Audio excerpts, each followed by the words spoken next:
Some people believe in life you shouldn't sell yourself too expensive or you're going to discourage people. When you ask for things or help, don't ask for too much because then you may prompt the person not to want to help you. I remember years ago, I was talking to an American investor. I had some good ideas. I actually needed money. Let me just put it that way. I needed money. So I came up with a plan. I said, I'm going to, put up a business plan that's very interesting in Africa, something very interesting in Africa. This man has got billions of dollars. I'm not even playing. This is billion, not million. He's a billionaire. And we were very close. Somebody I met through sport was one of the biggest investors in world kickboxing glory. And I was a glory world kickboxing champion. Just look at this. For some of you who don't know, maybe look how I beat people up. Yeah, that's me. So I met somebody at that level, one of the biggest investors, and I wanted to come up with a plan. I'm like, okay, I want to create something he can invest in. So I don't have to use any of my money. We can use his money. I can use his money. He asked me to come up with a business plan. I wrote a business plan. I actually got people to help me write the business, very beautiful business plan. However, the money we asked, we started doubting. Should we ask a few $1 million? Should we ask less than that?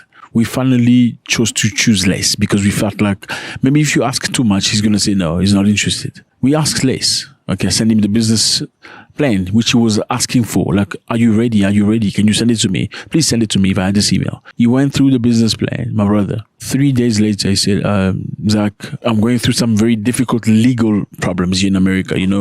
America legal problems are heavy. It costs a lot of money.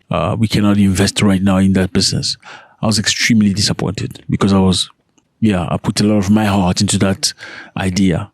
And later on, I just realized that the man was not very interested because this is a billionaire and you're talking to him about a project that's very little money. You need to go into hundreds of millions or something like that, at least, or $80 million project because that's going to make sense to him. So he was like, no. And I realized it later. I was like, I think I was going through a tough time. I was trying to weigh my needs and the possibility of him refusing. I made the wrong choice. So sometimes you sell yourself short.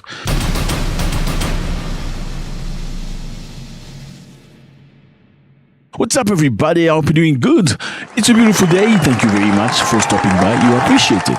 A few weeks ago, Donald Trump came up with an idea of a gold card. It was a plan to give people that want to be American citizens an opportunity to buy the American citizenship. With how much? $5 million. So whoever who has $5 million would have an opportunity to become American. Well, they know what being American brings to somebody's life, but whoever want to be American will therefore have to invest $5 million of his money so he can get an opportunity to become American citizen. I mean, this idea was bashed by many people. A lot of people felt like, why would somebody spend $5 million to become American? What is that for? Like, especially for a black person. America shoot black people. I'm sorry. I'm just telling the truth. Police stop black people in the street. That's why you have Black Lives Matter. Or else you wouldn't have it. Why do you say Black Lives Matter? Because black people are in danger. So why would somebody, especially a black person who's got millions, invest in America like that? Or maybe the treatment a millionaire will take in America, but the police will be different than that of a normal human being. I don't know. Apparently, the project of Donald Trump that was criticized by many people, selling the American citizenship at $5 million, and many people felt like no one was going to buy that, has shocked everybody because they've acquired so many people that have purchased it. We're going to be selling a gold card. You have a green card. This is a gold card. We're going to be putting a price on that card of about $5 million, and that's going to give you green card privileges plus. It's going to be a route to citizenship, and wealthy people will be coming into our country by buying this card. They'll be wealthy, and they'll be successful, and they'll be spending a lot of money and paying a lot of taxes and employing a lot of people. Guess how many people have bought the American citizen or the gold card for $5 million? 1,000 people.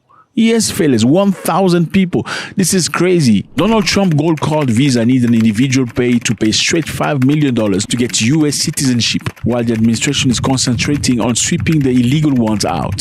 While the program triggering discussion on whether it's too expensive for U.S. citizenship, Commerce Secretary Howard Lutnick said he sold 1,000 gold card a day.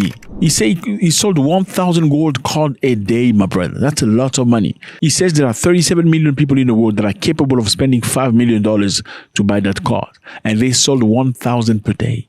And he says Donald Trump thinks he can sell 1 million. So if there are 37 million millionaires in the world, Trump believes 1,000 of them will want to buy the American citizenship at $5 million.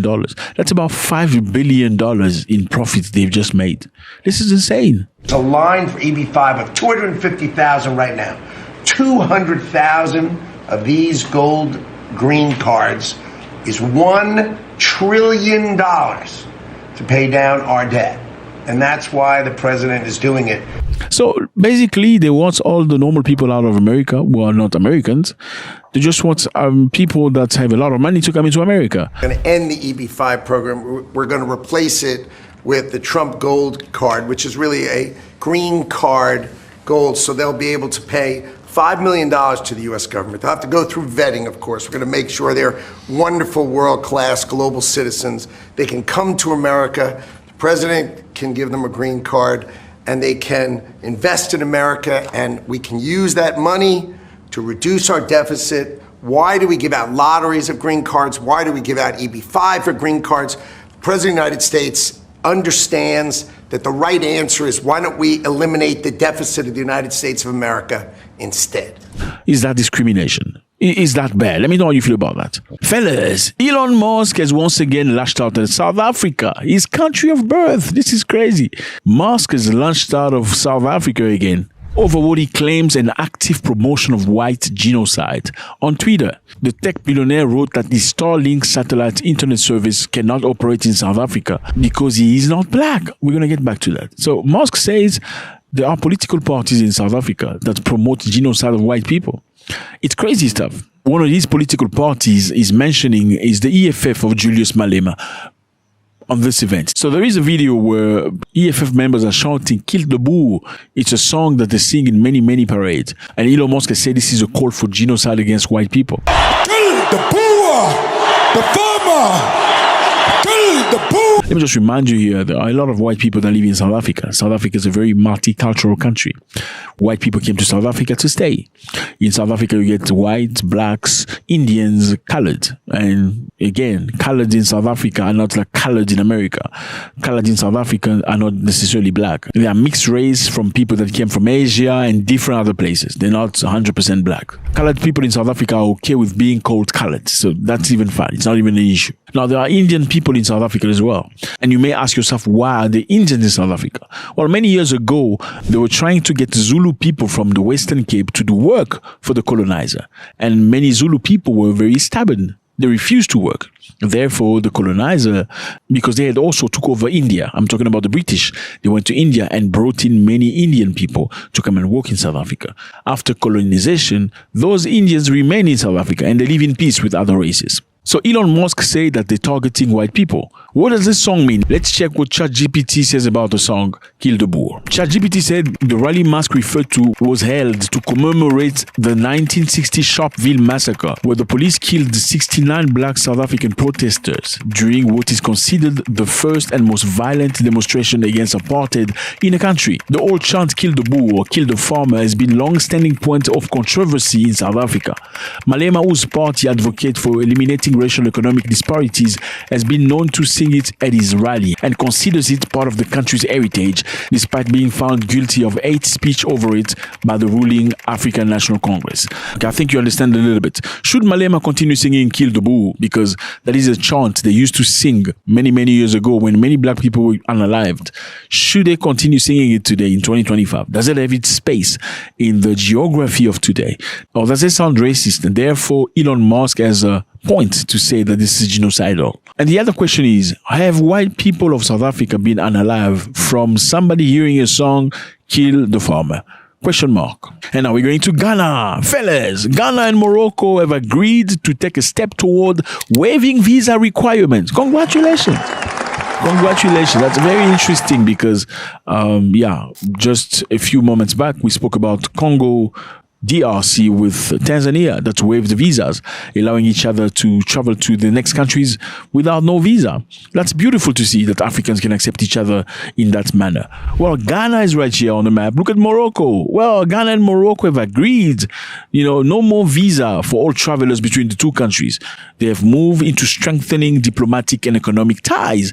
This is beautiful to see two African countries coming together. Ghanaian Foreign Affairs Minister Samuel Ekudzetu Ablawa announced that the agreement will be submitted to both parliament for ramification in the coming weeks. The two nations have also committed to expanding cooperation in agribusiness, tourism, security, following discussion between Akraba, Morocco ambassador to Ghana, Iman Odli. This is beautiful to see. Beautiful to see. Okay, let me put some salt in this story, okay? It's not necessarily a beautiful story, not all the time.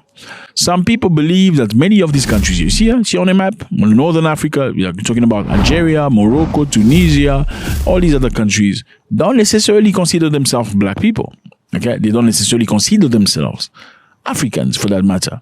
They perceive themselves more like Arabs than Africans. I mean, look at them. Look at the skin color and complexion. They are a little bit different, right?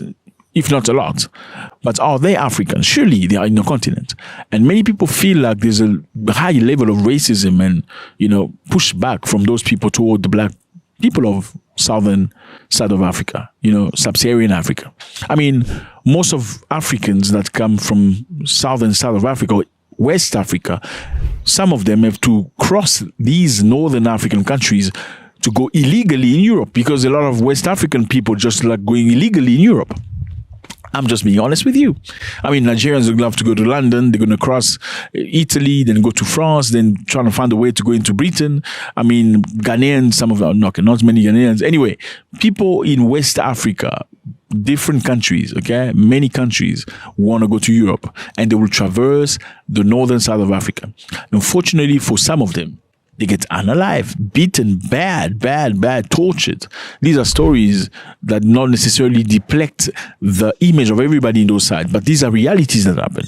I mean, very recently, the president of Tunisia made a comment saying that black people are coming to our country, hoping to change the demography. So they want to change the country from being light-skinned to being dark-skinned. To all leaders at every level, look after our brothers from sub-Saharan Africa who are in a legal situation. This is a matter for the state. It must take its responsibilities. There is no question of allowing anyone in an illegal situation to stay in Tunisia.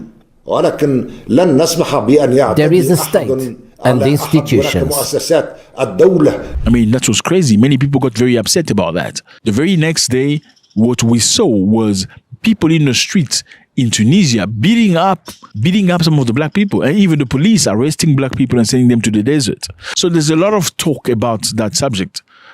Just because people don't talk about it doesn't mean it doesn't exist. And we should be able to express ourselves. Be open. This is not my view. This is what's being said all across internet. You can go double check that. That many people in northern side of Africa don't perceive themselves as African. They see themselves more like Arabs than Africans, and they look down on sub-Saharan Africans. Now, is this a reflection of all northern African people? Absolutely not. Is this a reflection of all Moroccans? Absolutely not. I've met very, very, very good Moroccans. I am friends with some Moroccans, and they've never expressed themselves to me in a way that suggests that they look at me as an inferior human being. Sometimes people tend to have a complex. Sometimes people tend to consider themselves as inferior. Therefore, you start showing these appearances. Does this exclude the fact that many sub-Saharan people have been beaten up really bad in those countries? Absolutely not. Now, you let me know how you feel about this. What we like about this right now is Ghana and Morocco coming forward, moving forward in waiving visas. That's beautiful. So that's number one, shows you that Morocco trusts Ghana. They feel like Ghanaians are not going to come to Morocco trying to cross into Europe, right? Because Morocco has agreement with some of these European countries. I believe Italy pays Morocco some money to prevent sub-Saharan people from crossing there. So if Morocco will sign a waiver with Ghana, therefore they feel like Ghanaians are fine. Now, are all sub-Saharan Africans considered as bad people by those people in those countries? Or they only target those sub-Saharan Africans that bring mayhem in their countries, perhaps? Because we cannot say that they don't bring mayhem. I mean, when you cross somebody's country, because you're going somewhere else, you're probably not going to find toilets everywhere. You're probably going to shit in some corners. I'm just being honest with you, right? Because you feel embarrassed to ask somebody who doesn't know you to give you space where you can go shit. I'm just being honest with you. And people from the country will not like it. Let me know how you feel about this. It's always a great pleasure. Donald Trump has sold 1,000 gold cards at $5 million a piece, my brother. That's $5 billion America's sustained right now. Elon Musk has lashed out at South Africa again. He said there are political parties that are promoting genocide. Is this something that's true? Do you think it's exaggerated? Let me know how you feel about that. Ghana and Morocco are friendlier than they were before. No more visa to go to Ghana. No more visa for Morocco, for each other. White South Africans want to leave the country. This is crazy. Is this going to be a big problem for the rest of South Africa? Will the black people suffer from hunger since white farmers are taking their stuff and leaving the country? Will every bank fall on the ground? The hospitals, transportation system all go to the gutter? You better find out about this. Okay, we are in South Africa. Close to 70,000 South Africans have expressed interest in moving in the United States of America following Washington's offer to resettle people from the Afrikaner community of South Africa.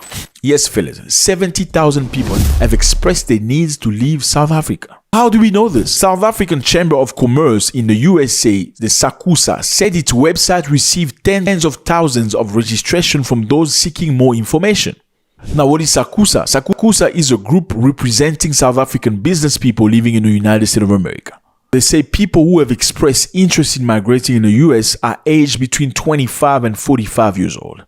So basically, you have this group of people and company that's based in America with the goal of supporting South African business people that live in America or operate business in America, have received just short to 70,000 requests to help them on how to move from South Africa to the US. Now, why is this happening? Well, if you remember in February, executive order by Donald Trump said Afrikaners or descendants of mainly Dutch settlers who arrived in South Africa in the 17th century could be admitted as refugees as they were victims of unjust racial discrimination in South Africa. So we all know what's happened. Donald Trump came very strong against South Africa, hitting very hard, saying that the way black people are treating white people is genocidal, it's unacceptable. They are taking land from white people, and this is not acceptable. So he hit South Africa with sanctions. He cut the US aid, which enabled many people in South Africa to receive help when it comes to HIV and many other things. Health workers and many other people lost their jobs. Now, the funding is gone. And now, report says that 67,042 people have registered at SACUSA asking to be helped to transition to the United States of America. How do you feel about that? Will the country go to the gutter? Because Afrikaners, for most cases, are farmers. They are very good farmers. They produce the good. The potatoes, the tomatoes, the carrots, the everything that you put on your plate, in most cases, comes from Afrikaner farmers. Will South Africa suffer from this if these farmers leave the country? Now, will they really leave South Africa, or it's just a way to push a little bit left, right, center so they can get more power and sit properly in South Africa? Some people believe that some Afrikaners, and I say some people believe that some Afrikaners that were benefiting from the apartheid regime are missing that time, are missing the treatment they got. Because now it has to be some sort of 50-50. And for people that used to having it all while you have nothing, asking them to do 50-50 feels like oppression. This is what some people believe. Do you think that is the case? Now, how did we get to this place? I know a lot of people are asking, are there white people in South Africa? Well, yes, there are white people in South Africa. Many years ago, they came to Africa. Okay, so unlike all other white people that came to Africa, Afrikaners, usually descendants of German, Dutch, and French, came to Africa with the goal of finding new homes. They wanted to resettle, to stay forever. Like the British, the Germans, the French, who came to Africa primarily to steal, loot, take minerals, wood, and stuff and go back to their country. Afrikaners wanted the new land where they can recreate, they can restart, they can reset. However, they didn't come in peace. Okay, so they didn't want to stay in peace with the black people they found. According to history, they did a lot of negative things to the black people. They imprisoned, beat, forced, did a lot of negative things. In 1913 in South Africa, they signed the Native Land Act. And the Native Land Act basically say that black people could not own lands anymore. All the land of South Africa belong to white people. So you're either going to give your land up or they're going to beat you out of your land. So all the black people that owned land at the time were now forced to go work in a farm that belonged to the white man. That's what it was. So white people in South Africa own about 72% of land, even though they are less than 10% of the population. And that is a big problem. Now, in 1948, the apartheid system became official. Apartheid system is basically where black people and white people don't mingle. They don't sit together. They don't talk to one another like that. They are not friends. They don't eat in the same plate. They don't drink from the same water fountain. They don't travel in the same bus. They don't sleep in the same bed. They don't date each other. They don't go to school together. It was crazy. So obviously white people being on top while black people being servants and slaves. And that was a very, very harsh and difficult time for South Africans. Many people were beaten, sent to jail, unjustly unalived. Very sad.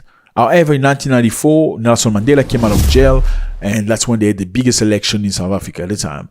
And the biggest black political party, the ANC, had won the election. Obviously, the majority of people in South Africa being black won the election against the white people in South Africa. Well, South Africa has gone through the most. Back in time, there was a system where there was white, Indians, black, and colored. Yes, there are many races in South Africa. White, Indian, black, and colored, and more. Okay. However, you might be asking yourself, how come the Indians are in South Africa? Yes, the British also brought in Indians to work primarily in KwaZulu-Natal. KwaZulu-Natal is the province of Shaka Zulu. I'm sure you heard of Shaka Zulu. Shaka Zulu is this great warrior of Africa. And in KwaZulu-Natal, the Indians were imported with the goal of doing some work. Why? Because some people believe that many Zulu people in KwaZulu-Natal refuse to work on the field. Therefore, they brought in Indians to do the job. Now, after apartheid, some Indians left, but many remain. And up until today, Durban, KwaZulu-Natal is the place where you find the most Indians in the world outside of India. There are many Indians living there. Anyway, now, fast track today. Remember back in time, in 1913, they signed the acts where black people could not own lands anymore, or the lands belonged to the whites. Up until today, 72% of the land, it is reported, belong to minority whites. The minority whites are less than 10% in South Africa.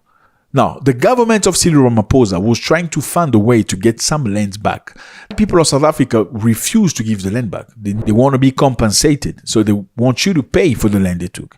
Black people argue that you took the land by force. If not you, your forefathers came and unalived my forefather and took the land by force. However, there's no reason why we should take the land by paying you any sort of money.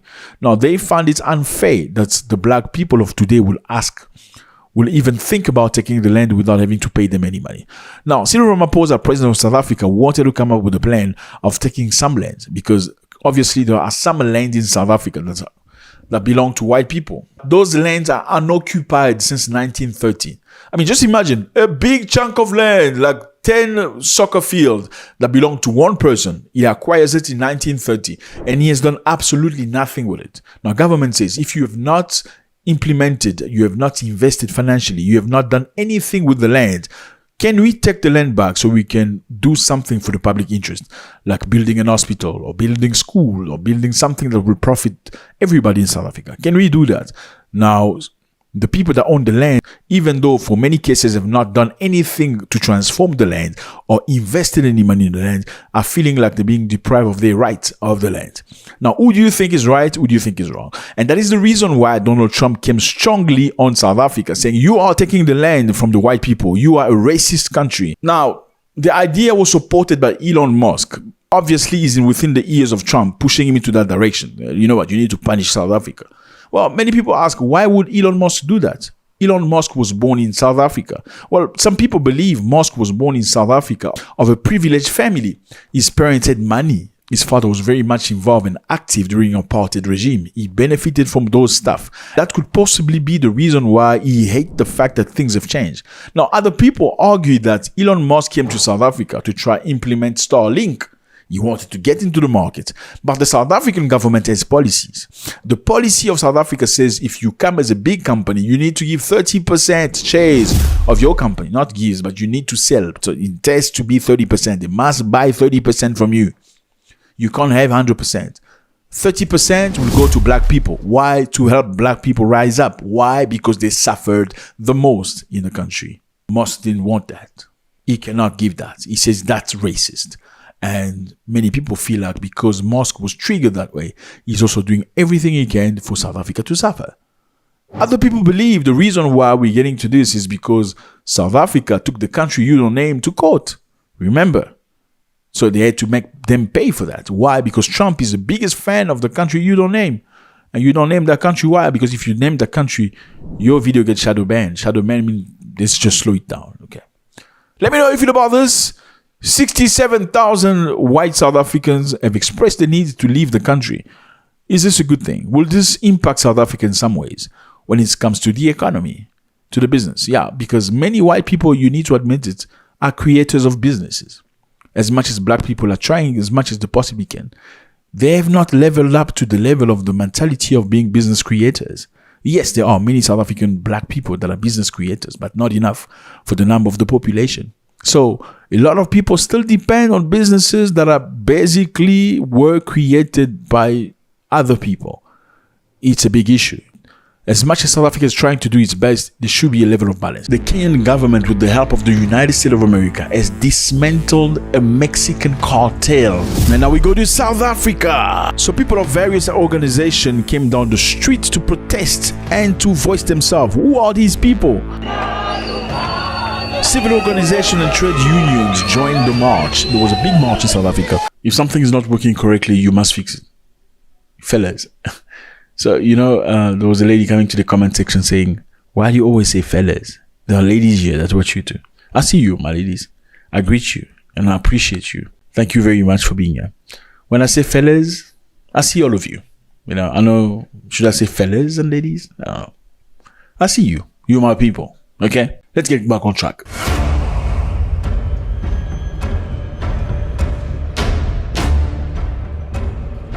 We are in Kenya. Now, in Kenya, something drastic has happened. The Kenyan government, with the help of the United States of America, has dismantled a Mexican cartel. Mexican cartel in Kenya. My brothers, this is crazy. Look at Mexico. Here's Mexico. Look at Kenya.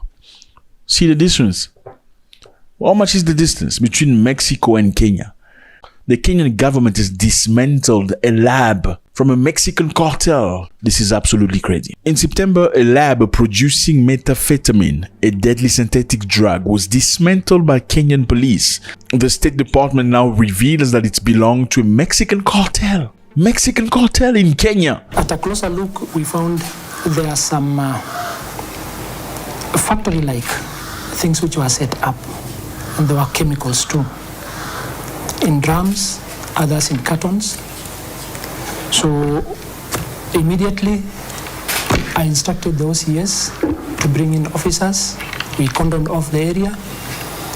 We left the area under guard and escalated the matter to the higher authorities. What are the Mexicans doing in Kenya? This is absolutely insane.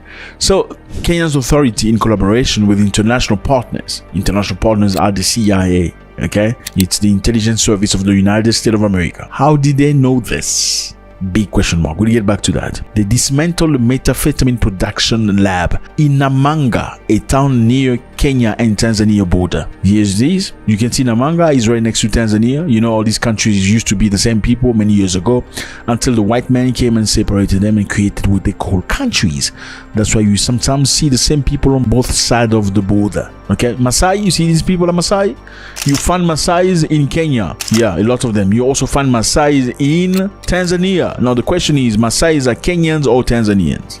You see, you can't answer that. And Masai apparently cross from Kenya to Tanzania, vice versa, without necessarily having to be asked for any visas or any passport, because the authority understands that they belong there. Anyway, let's continue. So the operation in Namanga was linked to a cartel named Jalisco Nueva Generación, a notorious Mexican drug cartel. The lab was reportedly in the early stage of setup, with samples and structures in place, but had not become fully operational, my brothers. So the Mexicans have come to Africa to implant laboratories. Normally, South America will send shippings through West Africa, going to Europe. Now they are going to Kenya, not to ship things, but to create labs. Why is that? Because apparently Kenya is a big user as well. So it's not just for shipping. It's for normal local consumption as well as shipping. So instead of getting them to come from all the way from Mexico, where they're probably going to have a lot of chances of being noticed and blocked. Let's just create a lab in Africa, with the help of who? Of Africans to get this going. 6 individuals were arrested. Who are these individuals? Mexican and Nigerian nationals associated with the cult. Nigerian people. I don't know what to do anymore. I mean, sometimes they're trying to protect you. You're trying to say, okay, it's not Nigerians and stuff like that. Why is there not a Ethiopian? Why is there not a Ugandan? Why not a South African? I mean, look at Nigeria, okay? And look at Kenya. Look at the distance. No, just look at the distance. I mean, you may say, well, there was a Nigerian because he was not my brother. Look at Nigeria. Look at Kenya. Why the people arrested were not Somalians? Because Somalia's right here. Why not Rwandans? Why not Ugandans? Why not Tanzanians? Why Nigerians always involved in weird, drugged corruption? I don't know. This is crazy. There must be a seed somewhere. I'm sorry you triggered. I don't give a continental that you triggered, but you can't do something over and over and over and over and over and over and over and say, no, it's not you. It's not. I mean, come on. Where are these people coming from? Africa needs to start punishing at the highest level. And this is the reason why Africa can't come together.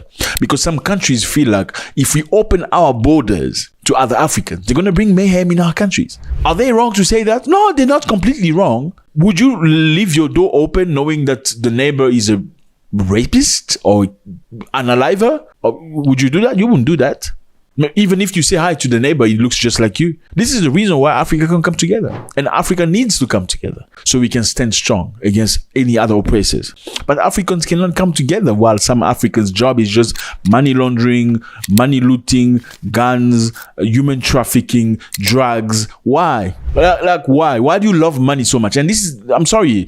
I'm sorry, man. Nigeria needs to do something about this. You can't have something repeated over and over. Anyway, let's continue our take. Now, some people say Nigerians will do anything for money. Like they will do anything. Not all Nigerians. They're talking about a specific tribe, apparently. A specific tribe. There's even a guy that comes on the comment section saying that Biafra should be separated from Nigeria. And this is something that the British have done. They forced some people that were not supposed to live together to live together. I'm just being honest with you. Some group of people that not necessarily don't like each other are now part of the same country and they're forced to live together. And some people that are actually real cousins and real brothers have been separated. Anyway, so this is the first confirmed large-scale Mexican operation in Kenya, according to the U.S. Department. And according to the United Nations Office on Drugs and Crime, Kenya is a global hub for drug trafficking. Heroin from Asia, cocaine from Latin America transit through Kenya. My brother's from Kenya. I know also, Kenya is a beautiful place. People love parties and stuff.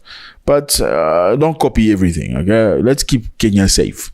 And this is crazy. So who is this Mexican cartel?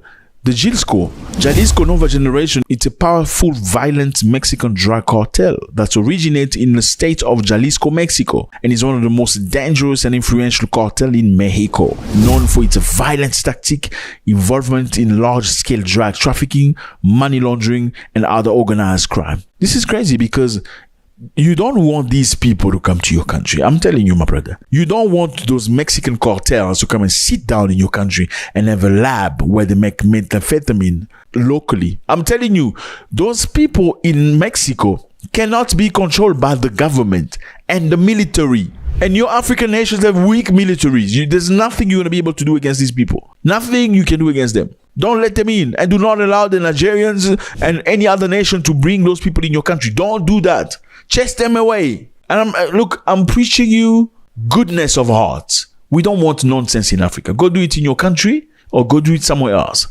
Don't bring those people. Because those people abduct people.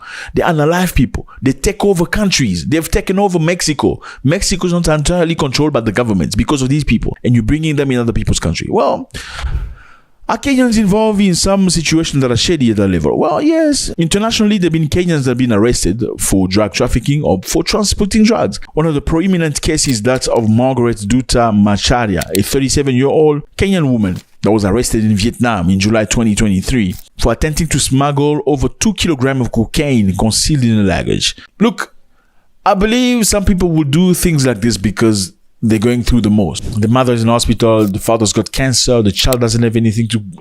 They're perhaps trying to do this.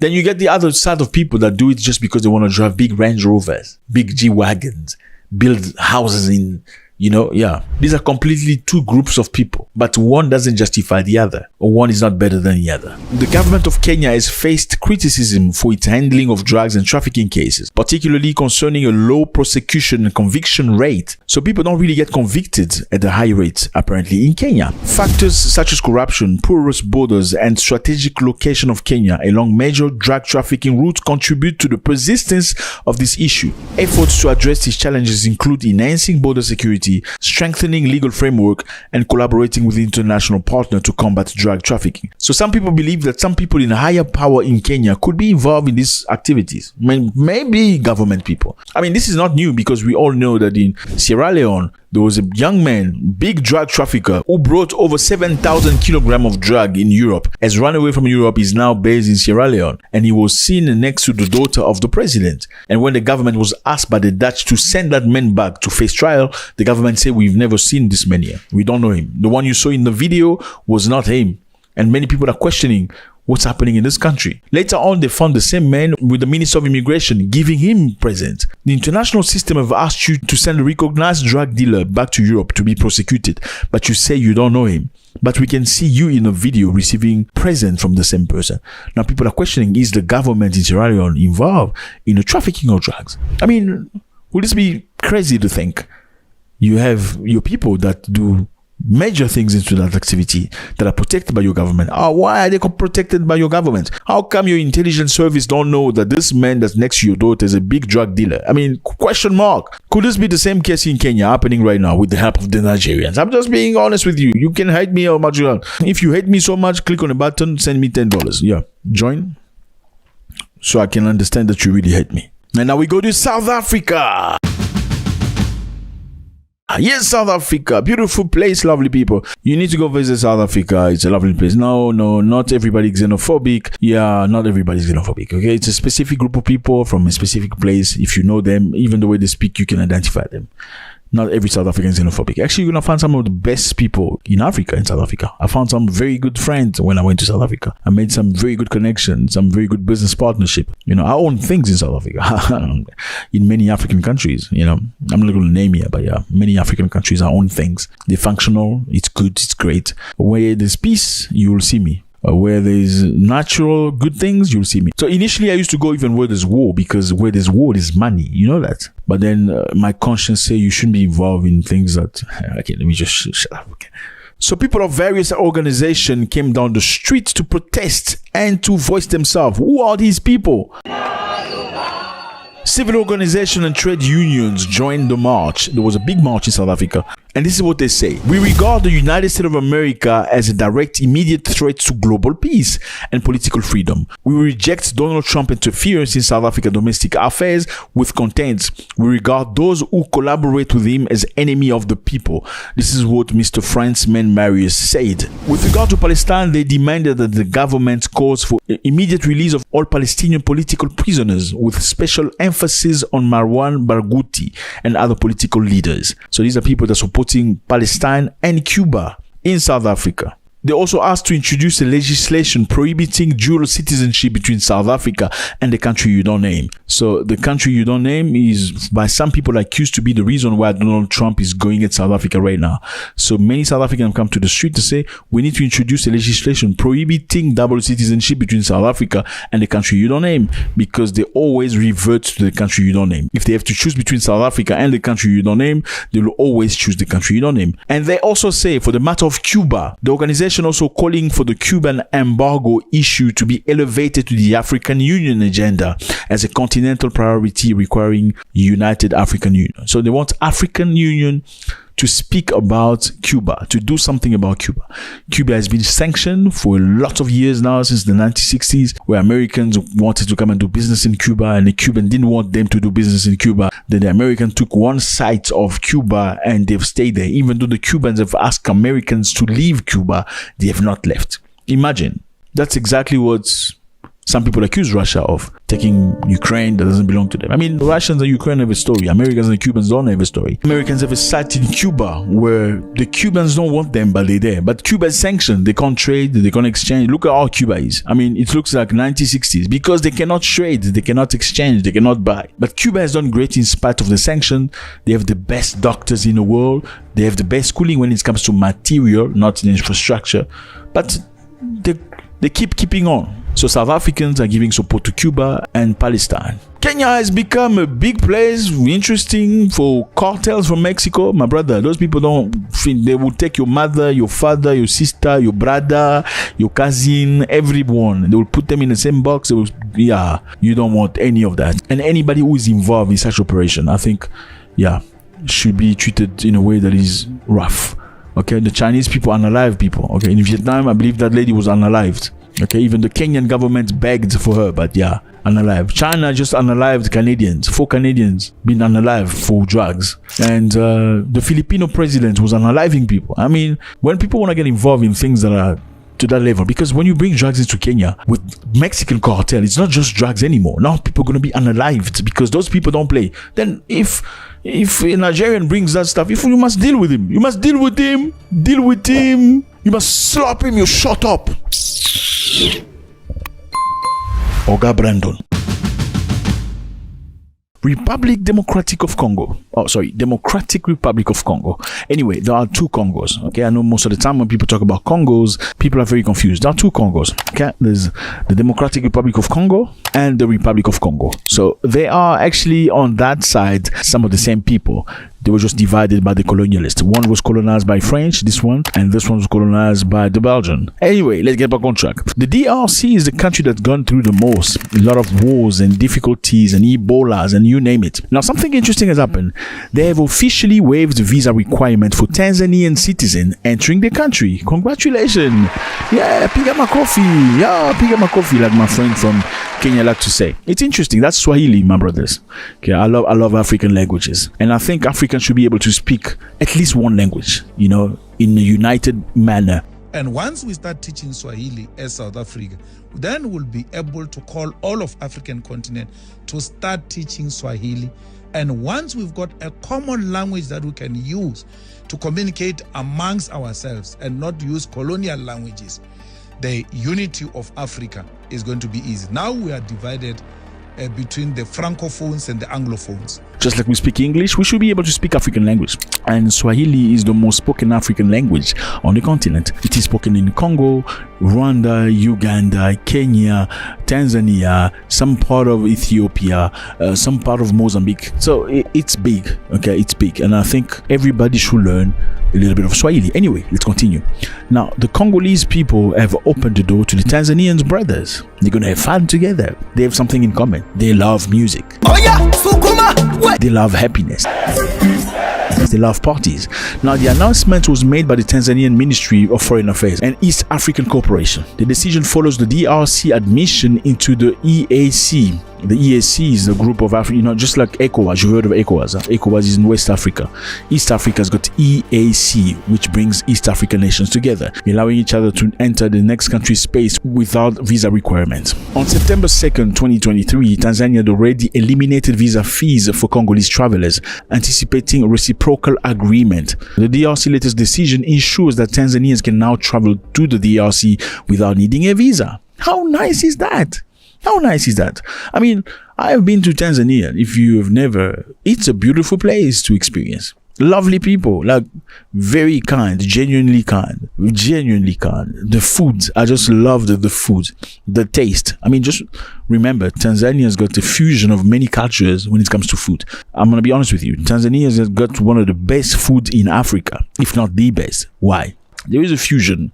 Remember, Tanzanians were colonized by Indians, and also they had a very strong influence by Arabs. So you take the flavors from the Indians, from the Arabs, from the Africans, you mix it together. It's a bomb. You need to go to Tanzania and have a good time. No doubt about that. I'm very happy to hear that Congolese people and Tanzania can now go to each other with no issues. It's great. I mean, we all want to see an Africa that's open, an open door Africa where Africans can travel to the next country without needing a visa, like Europeans do. And European from Netherlands can go to Spain without needing a visa. But they brought you Visa's ideas. Visa was never African. When they came to Africa, creating countries, because there was never countries in Africa, they gave you passports. Passport was not an African thing. Then they told you South African, you can only focus on things on this box that's named South Africa. You are Angolan, you can only focus on this box that named Angola.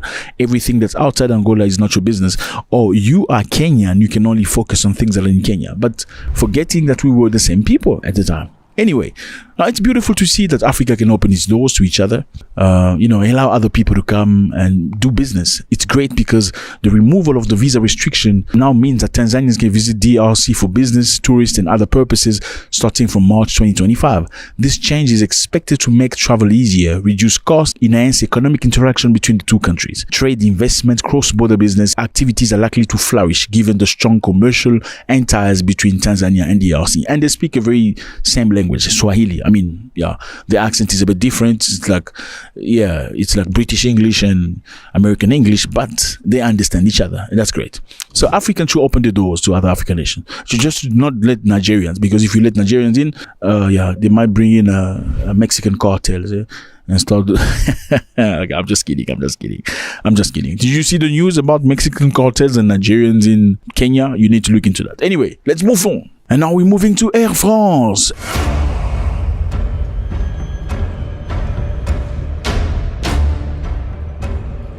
Air France, here's Air France. We're witnessing something that's very interesting, fellas. Now, Air France has left some of these countries in Africa, the Mali, Burkina Faso, and Niger. They don't fly over there anymore. Air France belongs to France, as you know, as you can see. They used to service these countries a lot.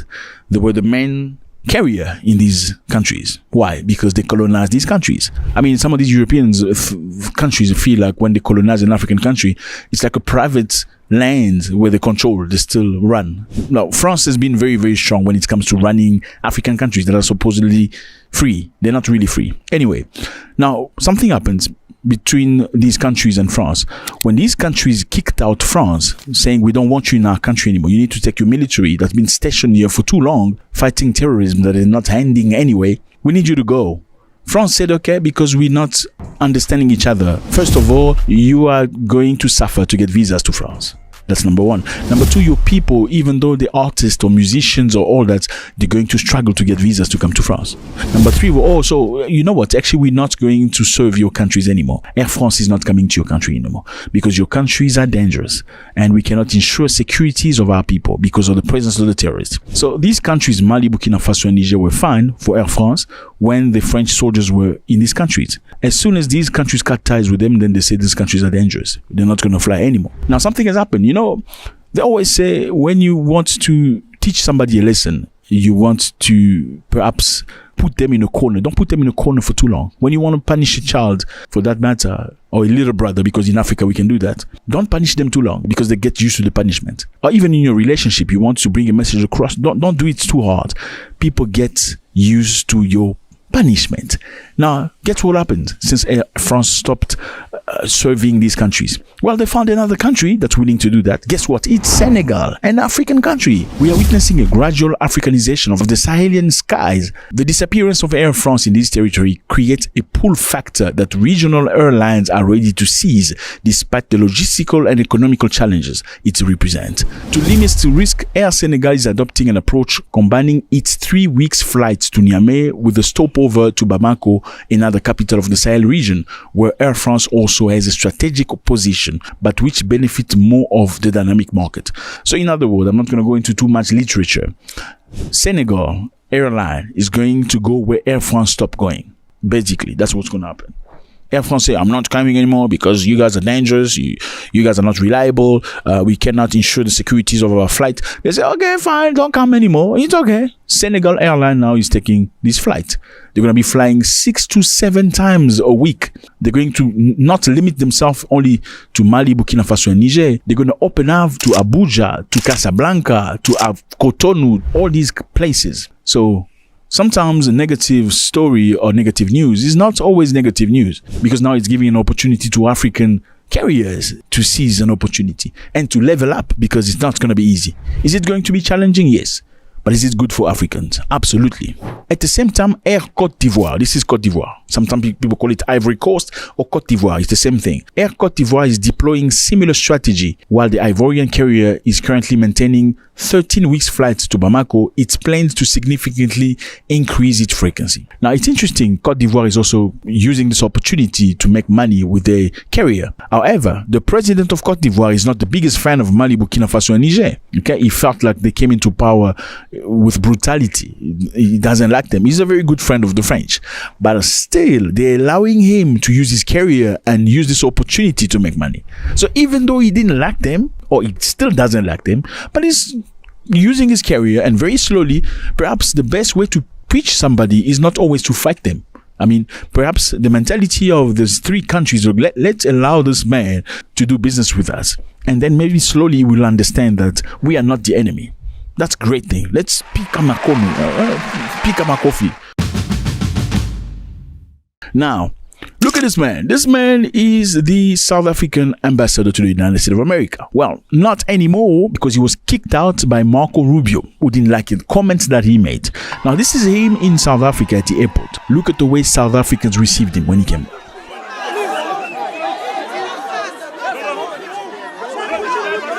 Unbelievable. I mean, you think this is the Pope or something, or a king that's returned.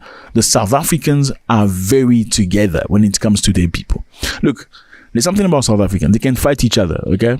Yeah, they can fight each other among themselves. But when it comes to fight from somebody else, from outside, they're going to come together. I mean, this man is probably a colored or Muslim community. He's not necessarily black. But he is receiving the support of everybody because he represents South Africa.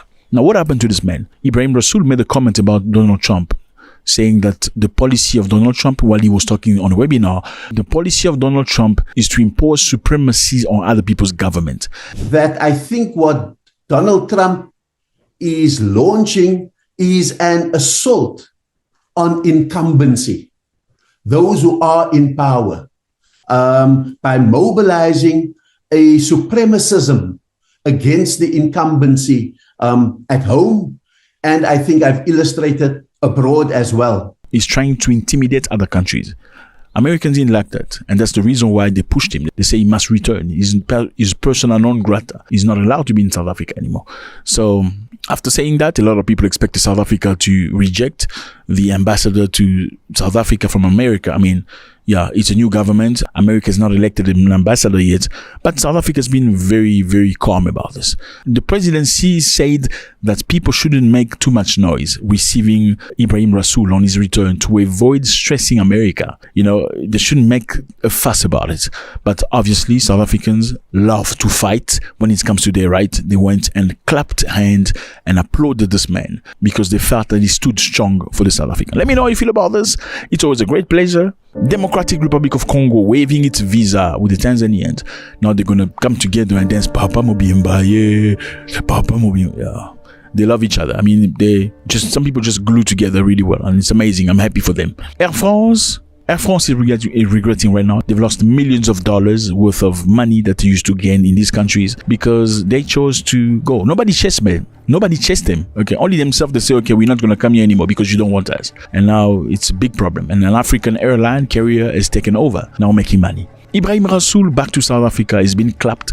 Surely he won't be kicked out of the government. They're going to find him another position to continue doing his work. Rasool, the South African ambassador that was expelled from the United States of America, is back to South Africa. We all know he was expelled for making a comment about the current international policy of the United States of America. Donald Trump is launching an assault on incumbency, those who are in power, by mobilizing a supremacism against the incumbency at home, and I think I've illustrated abroad as well. The US declared him persona non grata. Look how South Africans clapped hands when he arrived in South Africa. With so much warmth, so much freedom, so much brotherhood. He had a couple of things to say. Listen to this. Amandla. Good morning. Molweni. Assalamu alaikum. Goeiemorgen. Rashida and I have just traveled about 32 hours from the United States via Doha to Cape Town. It was not our choice to come home, but we come home with no regrets. And somebody say, welcome home. He say, I'm back home. He say, welcome home. I want to say that we would have liked to come back with a welcome like this if we could report to you that we had turned away the lies of a white genocide in South Africa, but we did not succeed in America with that. We would have preferred to come here to say that we have won for you a goer, but we could not win it by withdrawing our case from the International Court of Justice against Israel, because as we stand here, the bombing has continued and the shooting has continued, and if South Africa was not in the ICJ, Israel would not be exposed and the Palestinians would have no hope. Okay, so very quickly, he says here he wish he would have come after convincing the Trump government that there was no genocide, no white genocide happening, but unfortunately they were not able to do that. Now, will you be able to do that? Question mark. Well, Julius Malema doesn't agree. Julius Malema believes America knows there's no genocide happening in South Africa. America knows very well because they have some of the best intelligence services in the world. So if there was genocide happening somewhere in South Africa, they will definitely be aware of it. They will give you numbers and space and distance and everything and satellite image. They know there's no genocide. But the reason why they're applying pressure is because of South Africa taking the country you don't name to court. That is why Trump is applying all sort of pressure. Now he says, I wish we could have come back with that result after convincing the Trump government that there was no genocide of white people happening in South Africa. But we were not able to do this. Let's continue. Yes. We would have preferred to come here and say that we have won for you trade deals and that we have been able to secure for us trade deals. But we could not do so by allowing the US to choose who must be our friends and who must be our enemies. We will not allow the US to choose who's going to be our friend and who's going to be our enemy. You already know how it functions. If you speak to somebody the US doesn't talk to, you're going to be the enemy of the US. If you deal with somebody like Cuba or any other country that they don't like very much, you're going to be in trouble. They're probably going to sanction you. And he says, well, we could not bring up trade agreement because the US feels they have to choose who's going to be our friend, who you're going to be friend with. So we don't come here to say that we are anti-American or that we have no need for America or that we don't have ties with America. We come here even after being declared persona non grata. We still come here and say we must rebuild and we must reset the relationship with America, because our relationship with America over 50 years has not always been with the White House. It has sometimes been with Congress, and it has always been with the people of the United States of America. Okay, so what he's saying there is, okay, just because we've been declared persona non grata, it doesn't mean we should break the house and burn it. Because our relationship with the United States of America has not just been with the White House for 50 years. Our relationship has been with the Congress and the people. So in other words, he's saying the White House is temporary. Okay, let's not break things with America because our relationship has been with Congress and the people of America. It's just a very mild way of saying, don't worry, they're just there temporarily. They're trying to create mayhem. After that, there will still be America. Let's continue. When the White House and Congress declared us as terrorists, it was the dock workers in San Francisco that refused to touch South African goods. When Congress did not want to have sanctions, it was the American people who did not eat our fruit and did not touch our goods. And so we have this relationship that we must reset and we must rebuild. And we must hope that President Cyril Ramaphosa will be able to pick up where we left off But we cannot have a simplistic idea that while we say there must be an ambassador, that you must put a white ambassador for a white president in the United States. Very, very, very interesting. He says, so just because America is not very happy with me as an ambassador, does it mean South Africa should appoint a white ambassador for a white president in America? President Cyril Ramaphosa must be very strong with regard to that. Because yes, sending a white ambassador will send a signal of weakness, maybe? What do you think? Even if he's competent. Sending somebody because they're accusing them of that, you already know what I'm talking about. It should be better to send someone who is competent, not necessarily white. And so, many people have said, what is diplomacy? We tried the conventional diplomacy and tried to avoid discussions about the genocide. We tried the conventional diplomacy and said that we must pretend that there is no merit in the idea, or that there's merit in the idea of land confiscations. We could not ignore that. And so we had to go to what is the diplomacy of Ubuntu, the diplomacy of mutual interdependence, that I am because you are.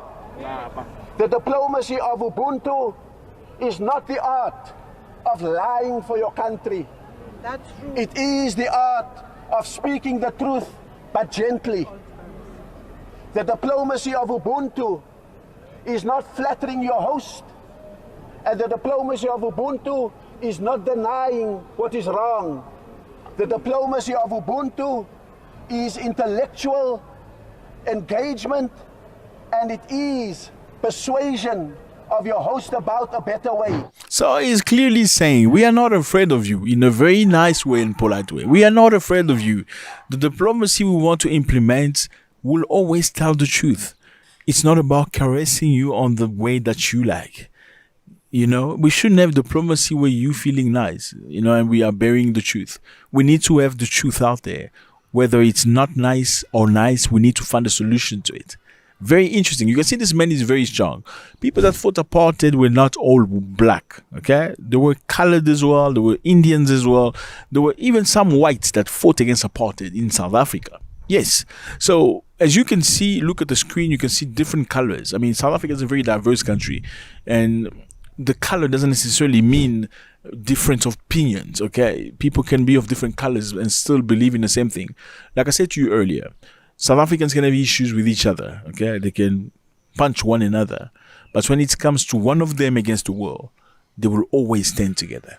Let me know how you feel about this. It was a great pleasure. God bless.